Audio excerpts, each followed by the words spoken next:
Haleluya, saudara yang dikasihi Tuhan, senang berjumpa dengan saudara dalam program 5 menit firman memberkati saudara. Dan saat ini saya akan berbicara tentang ada satu peristiwa dalam Markus pasal 4 di mana ada orang lumpuh yang Tuhan Yesus sembuhkan. Nah, sebelumnya mari kita berdoa. Terima kasih Bapa Sorgawi, kami akan belajar firman-Mu. Tuhan urapi kami, berkati setiap orang yang menonton program ini. Diselamatkan, diberkati dalam nama Yesus. Amin. Nah, saudara yang dikasihi Tuhan, Markus pasal 4 ayat pertama. Kemudian sesudah lewat beberapa hari, waktu Yesus datang lagi ke Kapernaum, tersiarlah kabar bahwa ia ada di rumah. Maka datanglah orang-orang berkerumun sehingga tidak ada lagi tempat. Bahkan di muka pintu pun tidak. Sementara ia memberitakan firman kepada mereka. Ada orang-orang datang membawa kepadanya seorang lumpuh, digotong oleh 4 orang. Tetapi mereka tidak dapat membawanya kepadanya karena orang banyak itu. Lalu mereka membuka atap yang di atasnya. Sesudah terbuka, mereka menurunkan tilam tempat orang lumpuh itu terbaring.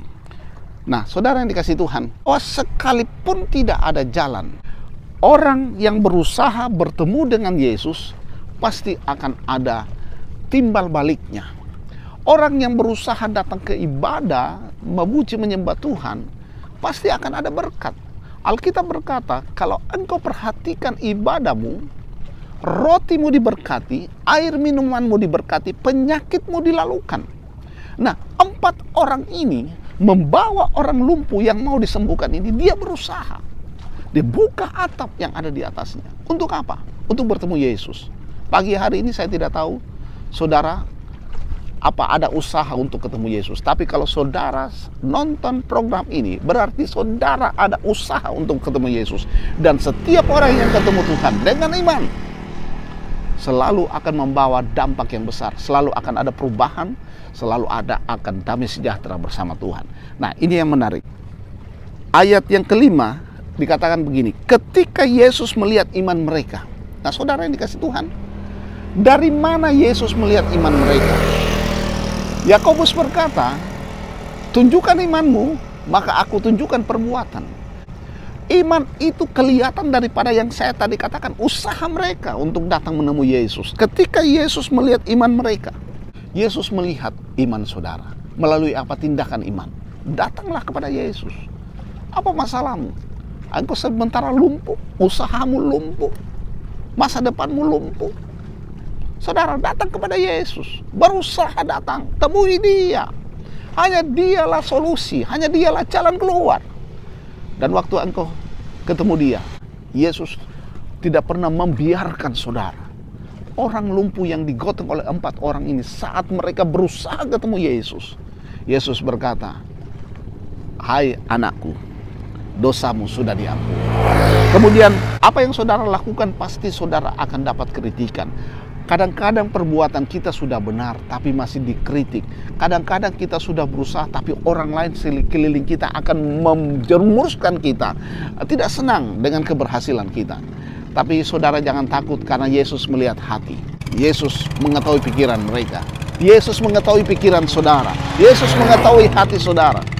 Yesus berkata, mana yang lebih mudah? Berkata, orang ini diampuni dosanya. Di ayat yang ke-9 dikatakan, manakah lebih mudah? Mengatakan kepada orang lumpuh ini, dosamu sudah diampuni. Atau mengatakan, bangunlah, angkatlah tilammu, dan berjalanlah. Tetapi supaya kamu tahu bahwa di dunia ini anak manusia berkuasa mengampuni dosa. Berkatalah ia kepada orang lumpuh itu, kepadamu kukatakan, bangunlah, angkatlah tempat tidurmu, dan pulanglah ke rumahmu. Dan orang itu pun bangun, segera mengangkat tempat tidurnya, dan pergi keluar di hadapan orang-orang itu, sehingga mereka semua takjub lalu memuliakan Allah. Katanya, yang begini belum pernah kita lihat. Sekali lagi, jika engkau berusaha datang kepada Yesus, Tuhan akan memberkati roti makananmu dan penyakitmu dilalukan. Jika engkau berusaha datang kepada Yesus, Allah menghargai imanmu. Allah melihat tindakanmu. Allah yang mengetahui isi hati kita. Dengan hati orang percaya dibenarkan. Tuhan membenarkan perbuatan imanmu. Tuhan Yesus menyelesaikan masalahmu. Ada Tuhan Kalau engkau lumpuh dari sisi usaha, pekerjaan, masa depan, kesehatan, ada Tuhan. Yesus siap untuk memulihkan segalanya. Percayalah kepada Yesus. Haleluya. Semangat terus saudara yang dikasih Tuhan, karena kita punya Allah yang dahsyat dan luar biasa. Katakan amin. Kita berdoa. Terima kasih Bapa Sorgawi, kami sudah belajar kebenaran firman-Mu. Kami akan berusaha untuk bertemu Tuhan, dan kami yakin akan ada perubahan, ada mujizat, karena Tuhan melihat iman kami. Dengan iman kami percaya, dengan hati kami percaya dibenarkan, dan segalanya dibaharui di dalam Tuhan. Masa depan yang penuh harapan menjadi bagian kami. Terima kasih Bapak, berkati setiap yang nonton. Mujizat Tuhan terjadi, nama Tuhan dimuliakan. Dalam nama Yesus kami berdoa, haleluya, amin. Haleluya, saudara yang dikasih Tuhan, tetap semangat mengiring Tuhan sampai langkah yang terakhir. Haleluya, amin.